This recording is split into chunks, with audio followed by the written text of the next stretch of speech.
We are recording this podcast on the lands of the Wurundjeri people of the Kulin Nation.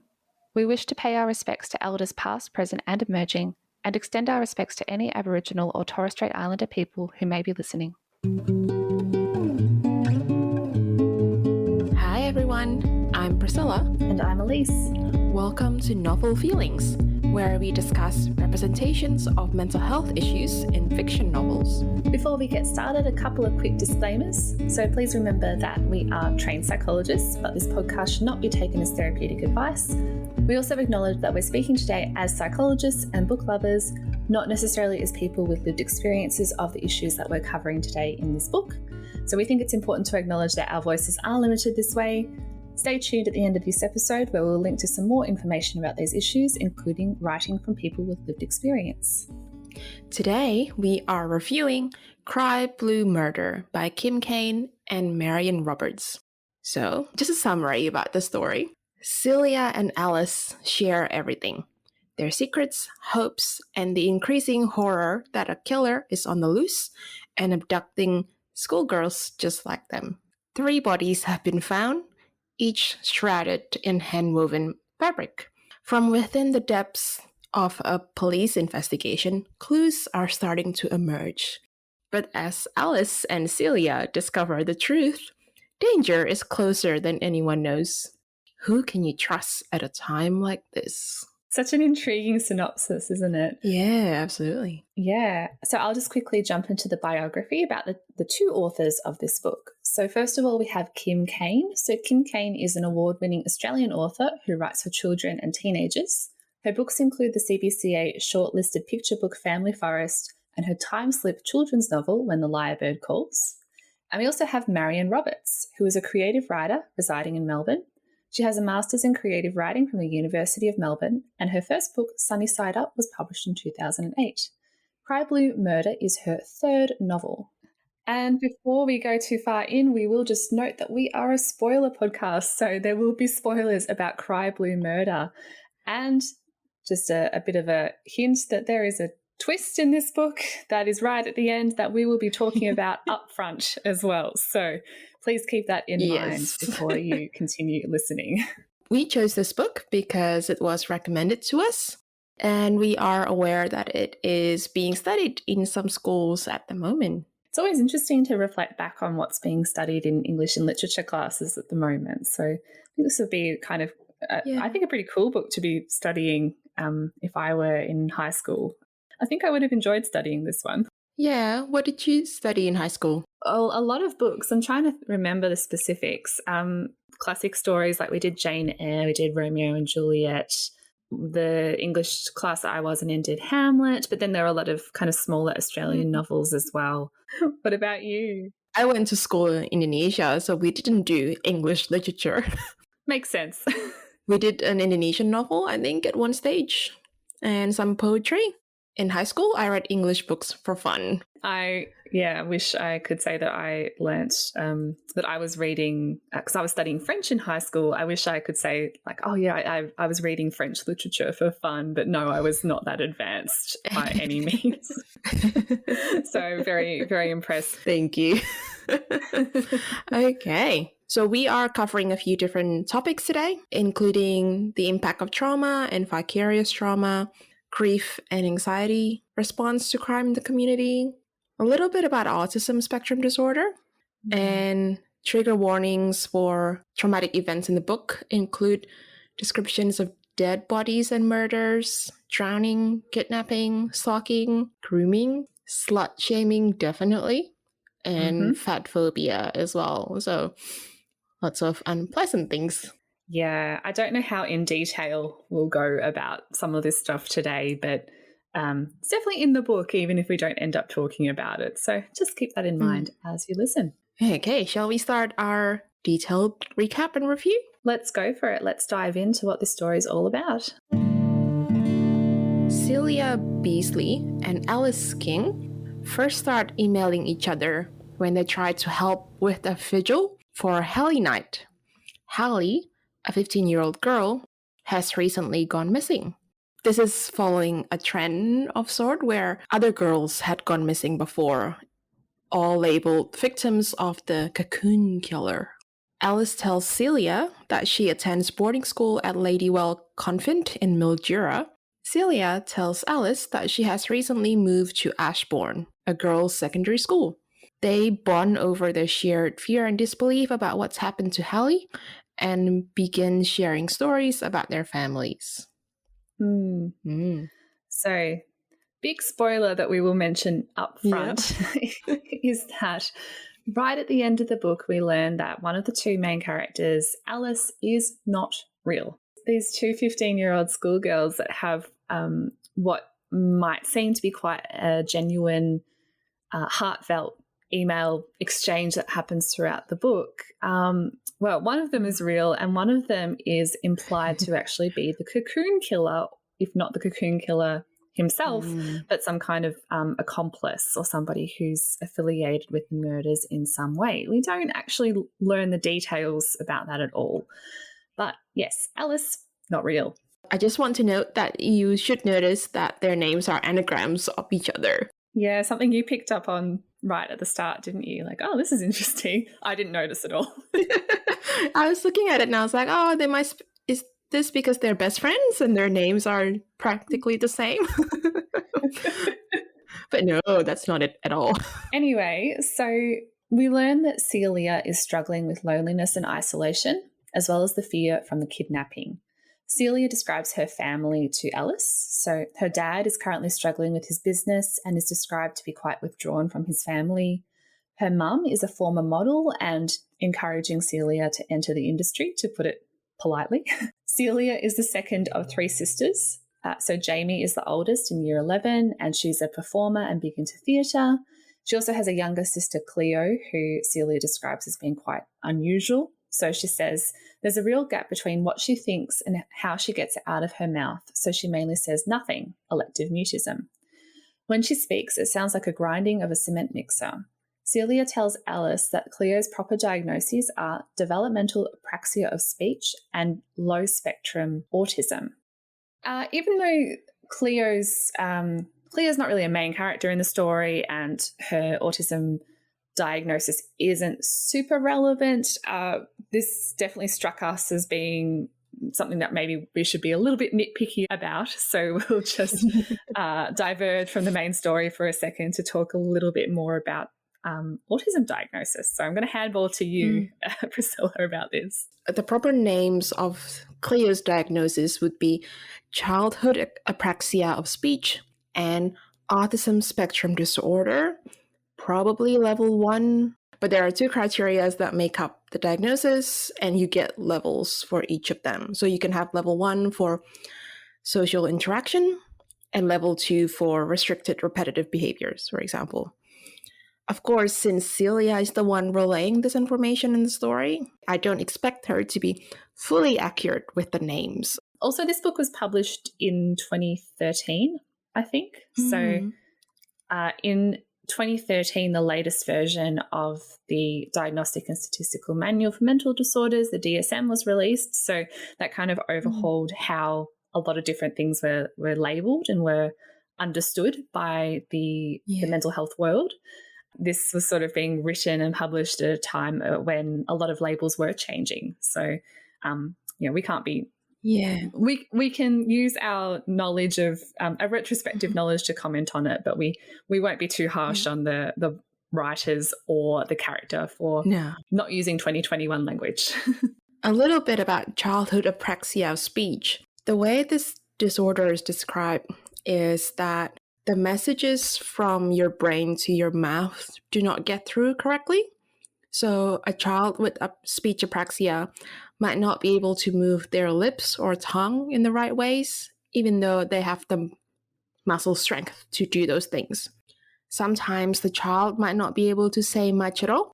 They know what they want to say, and it's not about how they think. It's about how the brain tells the mouth muscles to move.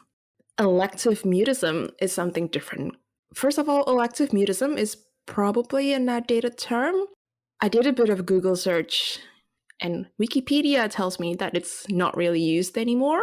I've also never really heard it used in my training and career. Yeah, neither have I, actually. I've heard of selective, but not elective mutism. Yeah.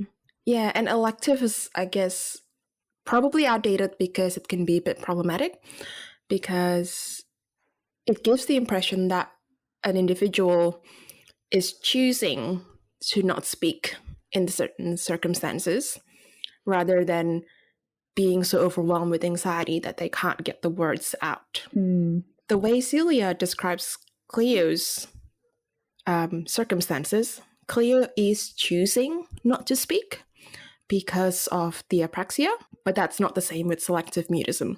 In selective mutism, as I mentioned before, the child is unable to speak and communicate effectively in select social settings like a school, but they are able to speak and communicate in settings where they are comfortable, secure, and relaxed. So it's really all about the anxiety. Interesting. Let's jump back to the main story. So we've learned a little bit about Celia's backstory, but we also learn about Alice's backstory. However, once you know that Alice isn't real, it's very unclear about whether anything that Alice says throughout the story is real at all. So, bit of a disclaimer on top of what I'm about to say. We don't know if this is true or not. So, Alice says that she has parents and an older sister. She claims that she had a younger brother, Johnny, who died because of her.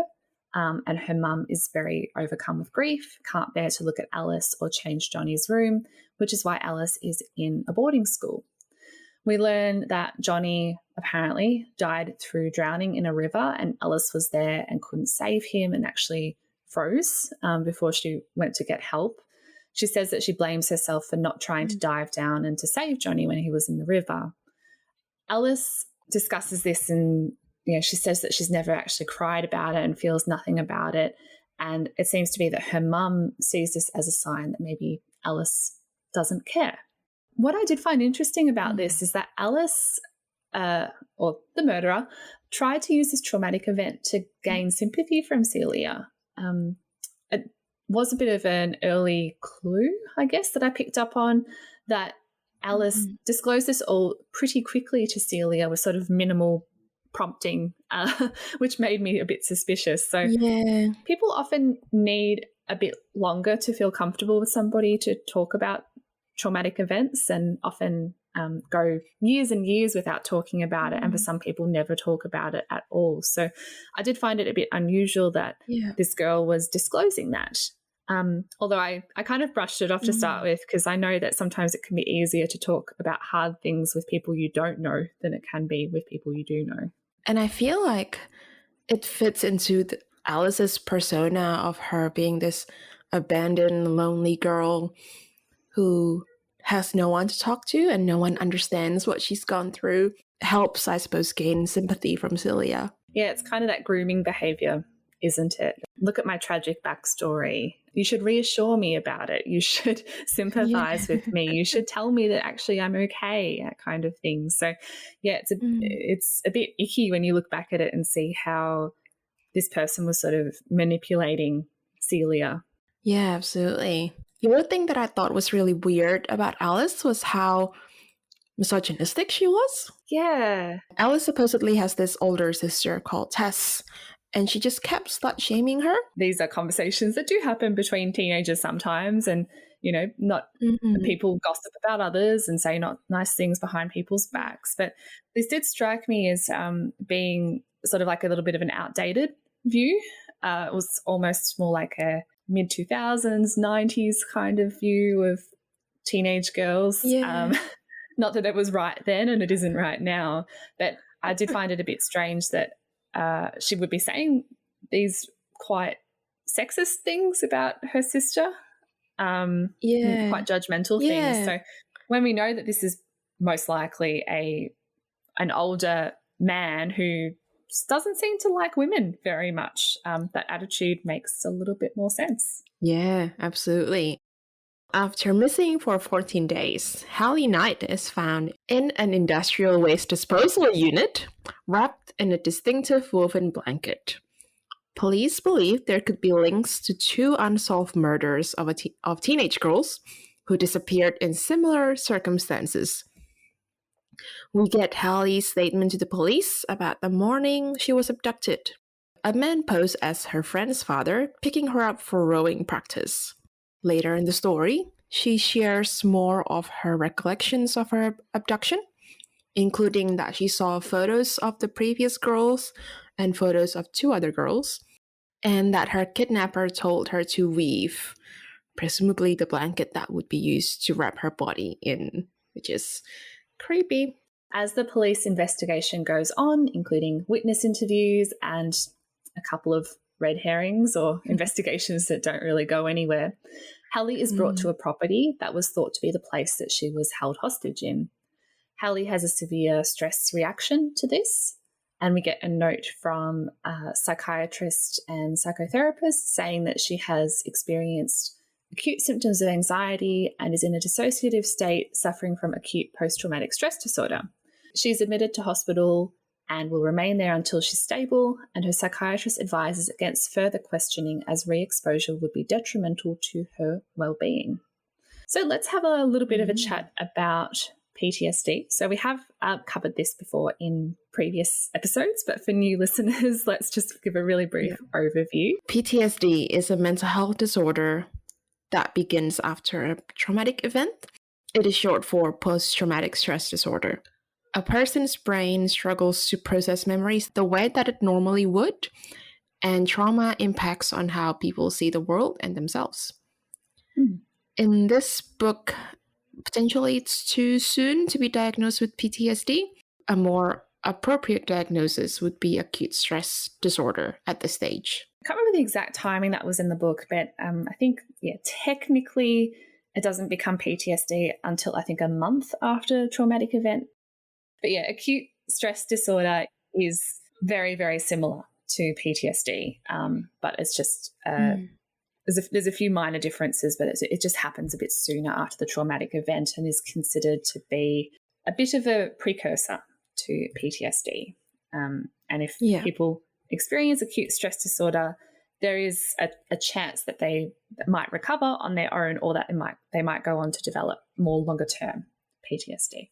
Hallie's response does seem to be aligned with the criteria of these diagnoses, although we don't really get full insight into her mind. It's all through kind of transcripts and what other people say and interpret. So Hallie's described in not very nice terminology as going mental after she was taken to the shack in Bendigo, that she can't do anything like feed herself or brush her own hair or even answer questions.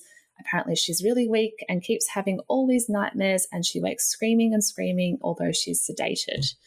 So I think that gives a bit of a window into how awful this trauma response can be and how much it can impact on you, just your kind of functioning day to day. The psychiatrist's letter that we get also talks about Hallie being in a dissociative state. Dissociation is a mental process where a person disconnects from their thoughts, feelings, memories, or sense of identity. There are a lot of symptoms, and it can include feeling disconnected from reality or from yourself, memory lapses, and feeling as though the world isn't real or is distorted in some way. And dissociation is another way that the brain tries to cope with the horrible aftermath of a traumatic event. So those really intense memories that can come back through flashbacks, and the really difficult impact that PTSD can have on your body as well, and how anxious you can be feeling, and how stressed you can be feeling. So it's a way of coping. We also learn in that psychiatrist note about the types of treatment that Hallie might be receiving or is likely to receive in the future. So her psychiatrist says that she's recommending cognitive behavioural therapy and supportive counselling to assist Hallie to develop strategies for managing symptoms.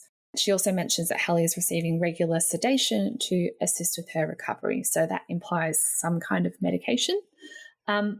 Just a quick note, if this were a real psychiatrist report, it would most likely specify what type of medication, not be that, be a bit more specific rather than just saying sedation, and to talk about, things like dosage and so on, because that's really important to keep on a client file.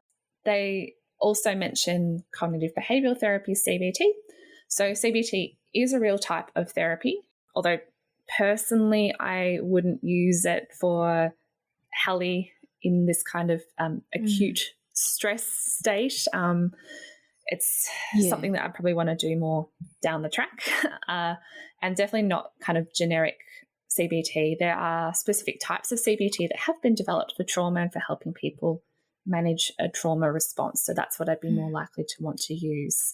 But yeah, the first stages of trauma therapy are really supposed to be more about just learning to kind of cope with day-to-day symptoms and flashbacks before you start kind of processing and doing more of the thought-heavy kind of stuff. Yeah, stabilization and then processing. Absolutely. You've got to feel safe. Hey guys, my name's Abby and I co-host the Book Life podcast with my best friend Mo. We cover fantasy, sci-fi, and historical fiction books and talk book-related topics like our favorite character types, world building, and books versus their movies. New episodes drop every Monday on your favorite platform. Now, back to your show. Back to the story. Alice tells Celia that she's not coping well after the news of another girl, Adeline's disappearance. Alice says she's not eating or sleeping. She bursts into tears and can't stop crying. And she's told by the counselor that she's having a delayed post-traumatic stress response because the news triggered unresolved grief about her dead brother. They also talk about the 4 stages of grief and about expressing her emotions through art. We know this is not real. Yeah, but it's still interesting. So it is possible for PTSD to be delayed. So it's more commonly known as, I think, delayed onset PTSD. So that's when there's at least, I think, 6 months between the traumatic event and the onset of symptoms. So yeah, it is possible. It's not as well understood and probably not as commonly diagnosed, I'd say. Yeah. But yeah, that's a real thing that can happen. Although once again, Alice is not real and her experience is most likely not real. Yeah. So the murderer is again trying to gain some kind of sympathy. Yeah, and I suppose in a way sharing that vicarious trauma as well because of the way the news about the girl's disappearances are hitting the community. It sounds like everyone's really quite upset, understandably. Everyone's very much on edge.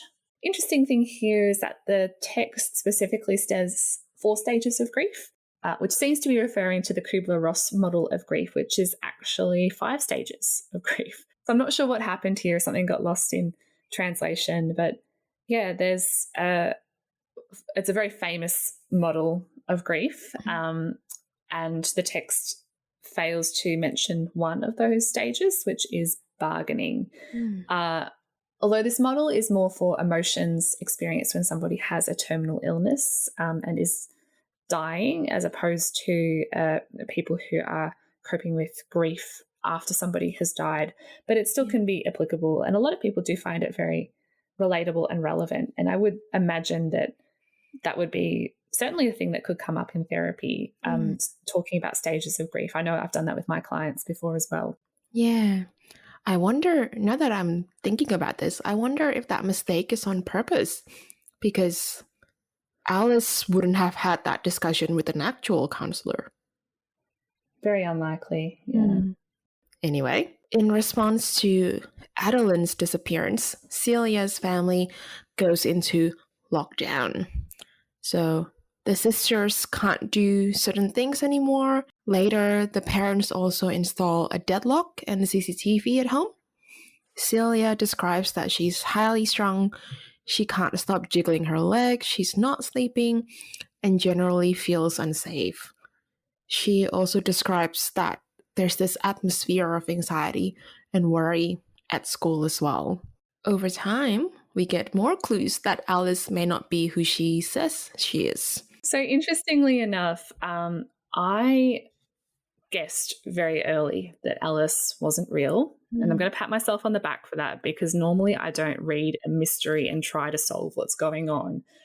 This was almost like an accident where I picked up on a couple of things quite early and then just sort of kept looking for more clues as I went along in case I was right, and I was. Yeah. It was very satisfying. But yeah, some of the clues that I picked up on, or that the two of us have discussed that we noted. So first of all, quite early in the book, during an email, Alice mentions Celia's middle name without Celia telling her first. And Celia says, "Oh, how did you know my middle name?" And Alice kind of brushes it off and says something about, "Oh, it's your mother's name," but doesn't actually specify how she knew that. There's a point where Alice and Celia talk on the phone, but Celia describes Alice's voice as being very quiet, which made me think that it was somebody putting on a voice or whispering so that it wasn't obvious that it wasn't a teenage girl who was speaking. But what is even more wrong on a lot of level is that Alice calls in a bomb threat to a modeling gig that Celia was uncomfortable attending. You go hard for your best friend, but not that hard. Maybe not a bomb threat. Yeah, so unlike you, I didn't pick up early that Alice wasn't who she says she is. I just thought there was a lot of weird stuff, and I thought initially that the book was not well edited. That was my fault. Sorry, editor. But in Hallie's statement about her experience with her capture, she says that under a photograph of one of the girls that she saw in the kidnapper's house, there was a line of poetry. And that's actually a line from one of Celia's poems that she sent to Alice. Yeah, so that was your aha moment. Yeah, and then after that, like everything sort of fell into place.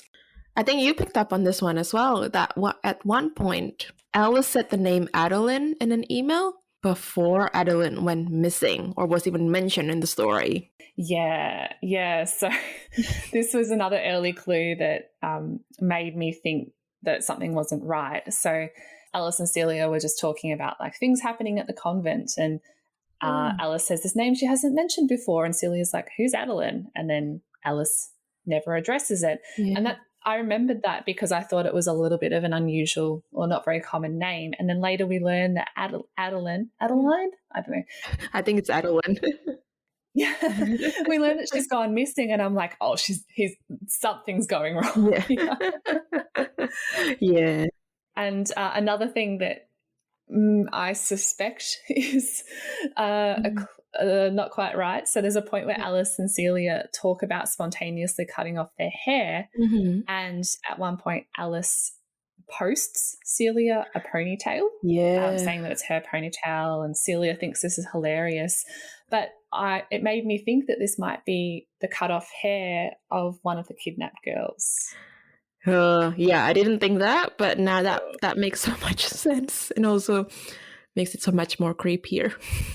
I like Celia, but she's very naive sometimes. Like she thinks this is funny. That's really weird behavior, especially considering Alice also called in that bomb threat by the stage. Yeah, I guess Alice was kind of portraying this personality as being a bit quirky and a bit out there, and Celia just thought it was her being funny, but it's very sinister when you look back at it. I know. But then we get a truly tragic event where Adeline's body is found wrapped once again in a distinctive woven blanket, and understandably Celia, well, not Alice, I guess, Alice pretends to be upset. Celia and the rest of the community are very, very upset by this.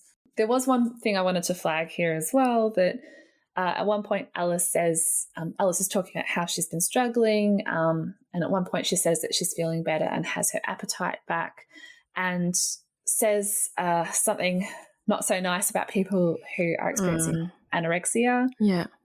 So she says basically, I was worried I might be anorexic, which will go against everything I stand for. Seriously, anorexics are the most tedious people ever. As somebody who has worked with people with anorexia, who are lovely people who are struggling with a very serious mental health issue, yeah, that's a Mm. not very nice thing to say. And I would like to put my hand up as saying I don't believe in that statement at all.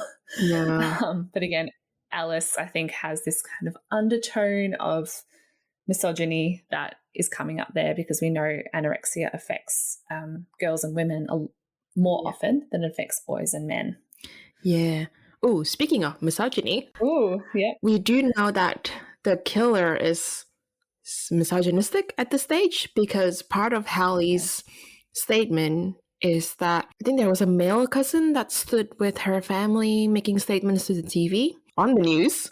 And the kidnapper sort of got really angry. And Hallie, I think, sort of clicked that he meant to ask if she wasn't a virgin anymore.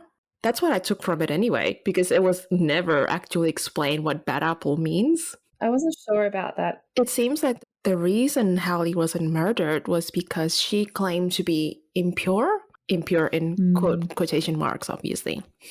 Though, again, we never really got specifications about what that meant. It's just sort of implied that because Hallie might be in a relationship with this guy, the killer didn't think that she was, I don't know, worth killing? That seems strange. Was she poisoned as well? Cyanide when she was found? It seemed like she was drugged, but not to the point where she would die. Right. Yeah, well, I mean, your interpretation does make a lot of sense. Like I didn't really assume that the murderer had intentionally let her live. That could be true as well. I just thought it was interesting that he was killing girls, so he was obviously not a fan of women. But then there was that added layer of being really judgy about someone, which Alice was doing with Tess as well. Yeah, exactly. One of the sort of frustrating things about this book is that we don't get a lot of answers about things like who exactly did it and what exactly was their motivation. We're left to make a lot of assumptions. Yeah. Yeah, anyway, so we are quite close to the end of the story. Mm-hmm. So one day, Celia and Cleo come home to find "Your next CB" chalked on their driveway. And understandably, this freaks Celia out. And a few days later, they find out that someone had used Cleo's camera to take photos of Cleo and Celia sleeping through their bedroom windows. We eventually learn that this was Celia's old friends messing with her. I didn't really know what to think about this. It was a pretty cruel thing for them to do, but I wondered if maybe it wasn't that simple. I don't know. Yeah, we don't know a lot about. We know that the twins didn't like Celia anymore because she moved schools. I don't know. I guess teenage girls can be cruel sometimes, but this is excessive. Yeah, an extra level of cruel. Yeah, especially considering what's going on in the community. And by this point as well, there's been somebody arrested for the murder who is looking more and more like he is the murderer as well, Rodney Weaver, so somebody who works at both the schools where the girls were kidnapped. Something's not right, but we don't get full answers about whether it was actually him or someone affiliated with him. Yeah. But it did make me go, when I saw that his last name was Weaver, considering the fact that this blanket, the weaving of the blankets is such a key thing within the story. I did not pick that up, but I laughed so much when you pointed that out to me. I don't know, having a villain who stabs people and calling them like Vincent McKnife or something. Once Rodney's been arrested, there's this sense of relief from Celia. And she and Alice make plans to meet at Camberwell Market. Alice tells Celia that her dad will pick Celia up. And here's the big twist. Celia goes missing. Alice never existed. Well, I don't know why I said that so dramatically. We know that. But for a lot of people reading this for the first time, that was a very dramatic news report at the end of this book. The Cocoon Killer has been using anagrams of the girls they targeted to befriend them. So Alice was almost certainly the Cocoon Killer. And it looks like Hallie was targeted with a name Leela. Yeah. Adeline was targeted with the name Danielle. There's a whole bunch of anagrams that are presented at the end. Yeah. Taped to the accused desk, which makes me think that it was Rodney Weaver's desk. Yeah, that makes sense. We don't actually know. It doesn't explicitly say it was Rodney Weaver. But if it was, he was very brazen to kidnap another girl as he was being very closely investigated. So that made me think maybe it wasn't actually him. Yeah, I know. I think one of the more brazen aspects of this as well is that this person met Celia's dad. Alice's fake dad had a conversation with somebody in Celia's family to organise picking up to go to the marketplace. So they clearly thought that, he was real and genuine. I feel like Alice's dad actually got out of the car, said hello to Celia's dad, and then drove away with Celia? It doesn't specifically say that, but okay. In the news report at the end, it describes what the man looks like. So police are looking for a tall man in his early 50s with brown hair and a dark complexion, driving a tan BMW. He is calm, polite, and well-spoken. So that would imply that someone in Celia's family did see him. Yeah. I did really enjoy how the tension sort of ratcheted up for me because, I figured out that Alice wasn't real. And then as they were making plans to meet, I was going like, oh my God, no, don't go there. Alice said something like, change of plans. It'll have to be my dad who picks you up because of whatever reason. I'm like, no. Don't do it. Don't get in the car, Celia. Yeah. I have very mixed opinions about this ending. On one hand, I thought it was a great build-up to that plot twist. But then, I suppose as a reader, I really expect a resolution. That never happened. Yes. It just ended. We don't know what happens to Celia, what happens to Alice. Yeah, and we're just sort of left in that mystery. Like, it shocks you, but there's something kind of unsatisfying about it. I'm used to mysteries and crime stories where the novel doesn't end with a new crime. It ends with you actually learning about the mystery and learning the why. Yeah. There was a part of me that wanted just a little bit more. I think if it was more neatly wrapped up, I wouldn't be thinking about this book as much. And I feel like that makes this book memorable. Yeah, I see what you mean. In a way, it does mirror what happens in real life. Like, a lot of crimes do go unexplained and unsolved. Yeah, that's true. That wraps up the story for us. So let's talk a little bit more about our favourite moments and give our overall ratings. Priscilla, what were your favourite moments? I don't have a specific moment, but I really enjoy the breadcrumbs of the mystery.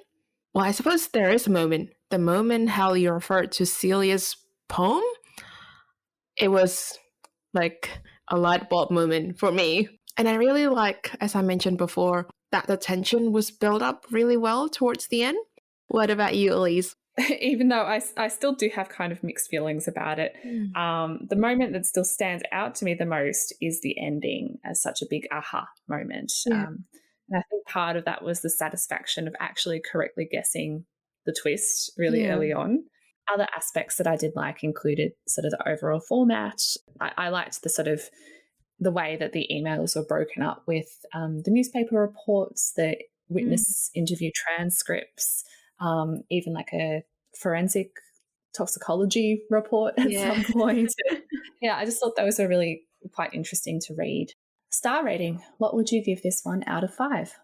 Oh, I gave this one 3.5 stars. I really still don't quite know how I feel about this book. And I read it really quickly because I was sucked in after a few pages.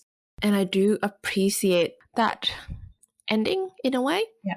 But I'm still also dissatisfied as a reader. I want us to know who Alice is and their motivation as well. What about you? What's your star rating for this book? I gave it 3 stars. I thought it was quite interesting, and I agree with what you said about it being quite a page turner. It sucked me in as well. Maybe if I hadn't predicted the ending, I would have been a bit more shocked, I think, because I would have probably had more of an emotional investment in the story. Yeah. Because I picked up on the clues quite early and kept an eye out for that, it may have, in a way, ruined the rest of the book for me, because I knew one of the characters probably wasn't real. So it didn't have that shock value for me at the end, although it was kind of fun to read it and to be able to pick up more clues along the way. In terms of the mental health representation, it probably wasn't as fleshed out as I would have liked.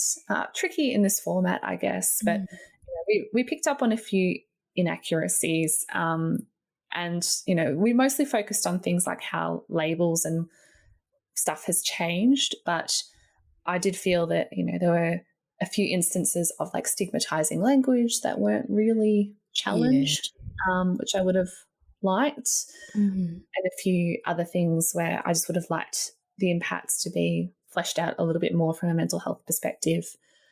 And I feel like the overarching message of this book is essentially like, don't trust strangers on the internet because they could be a murderer. Yeah. So, like, it's a valid message. I know things happen. I know catfishing is a thing, and I know there are lots of horror stories and big like warnings about this. But in reality, like, most people on the internet are just people with their normal levels of flaws, and it is possible to make friends online who aren't trying to catfish you or murder you. I have myself. Don't tell my parents; they'd probably be horrified by this, even though it's been a long time since I was a teenager. But, I'm still alive. But I agree. Like, you have to be wary. You have to make assumptions that you don't know who you're talking to on the other end. And maybe if Celia had better internet literacy and was maybe a little less trusting, maybe she would have picked up on the clues. Not to blame her, because this is entirely the fault of this killer. I don't want to victim blame. No, I know what you mean. I also made friends online when I was a teenager. Shout out to Carissa. But yeah, I think it's very hard to get this message across without being... Is condescending the right word? Yeah, I think it is. Especially when so much of our lives are just online these days. I mean, this was written nearly 10 years ago now, so things have changed, and how we use social media has changed. And if this was happening now, the conversation probably wouldn't be happening via email. It would be happening probably through social media. So I feel like these days the message around internet safety has to be a bit more nuanced than what it was 10 years ago or so. Absolutely. The internet is not evil. It's just a tool that we have for communication and sharing information. So you just got to learn how to use it in a way that's safe, rather than just saying, don't ever talk to a stranger on the internet, because life hacks, strangers in real life can be awful too. Yeah, that's right. And strangers on the internet can be wonderful. Very true as well. Now we'll quickly talk about some recommended reading. We always put up a blog post to accompany our episodes. So when the blog post for this episode goes up, we'll make sure to include some more information about trauma and PTSD. And we'll also include some information about coping with tragedies or traumatic events that happen in your community and ways to cope with that. We will also recommend other fiction novels, especially one of our favorites, Small Spaces by Sarah Epstein. We did a review episode on this, so please check that out if you're interested. And also, if you want more young adult thrillers, particularly Australian YA, check out the recommendations in our Small Spaces blog posts. And if you're interested in something in a similar format, another interesting book, which is kind of a thriller / sci-fi, The Illuminae Chronicles by Jay Kristoff and Amy Kaufman, are really interesting and told through a series of transcripts and messages and other interesting things. Yeah. And another book that sprung to mind that I didn't note down but I just remembered is Letters from the Inside by John Marsden. So This book was actually released in 1991. It's a bit older than I thought it was because I read it in high school. But yeah, another book that's predominantly letters between two teenage girls with a few twists and turns along the way. So if you're up to some classic Australian young adult fiction, that might be an interesting one to check out as well. Yeah, and I suppose this is, I don't know if you can call it a recommendation because we haven't read this book yet at this stage, but we recently went to the launch of The Gaps by Leanne Hall. And from what we can gather from the summary, that book also deals with the trauma of missing girls in a community. Yeah, by the time this episode actually goes up, I suspect we will have read it. We just haven't had time yet. Look, I suspect we're going to love it because the reviews have been really positive so far. Something else that our blog post is likely to include is voices from lived experience. So we always think it's important to include some perspectives from people with lived experience as well, as, you know, luckily for us, we haven't been through these personal experiences. We'll link to some information about Elizabeth Smart, who is an American woman who survived a kidnapping and has become a child safety activist. Her story is quite interesting. I think some of our listeners might be interested in learning more about her. You might also be learning about Natasha Kampusch, I'm sorry if I've said her name wrong, who's another survival of child kidnapping. She actually wrote a biography, which I think was turned into a movie as well, which is quite an interesting and sad tale about what her experience was like when she was kidnapped as a child too, and what life has been like for her since. And I think that's the end of this episode for us. Yeah. If you want to learn more about the book or access relevant resources, check out our website, novelfeelings.com. We post an episode summary and links to further reading for each episode. You can also visit our mental health resources page to learn more about getting support for yourself or somebody you care about, or to learn more about mental health in general. If you like us, please leave us a review on Apple Podcasts or wherever you get your podcasts. And if you want to ask us a question or just to chat, you can message us via our website or social media. So at the moment, we're on Twitter, Instagram, and Goodreads. You can find us on any of those platforms at novel_feelings. You can also find me online. My bookish Instagram is at pavewithbooks with an extra S. Thank you so much for listening to our review of Cry Blue Murder. We hope you found it interesting. Yeah, stay safe. Thanks, everybody. Don't get kidnapped. Don't trust anybody who messages you with an anagram of your own name.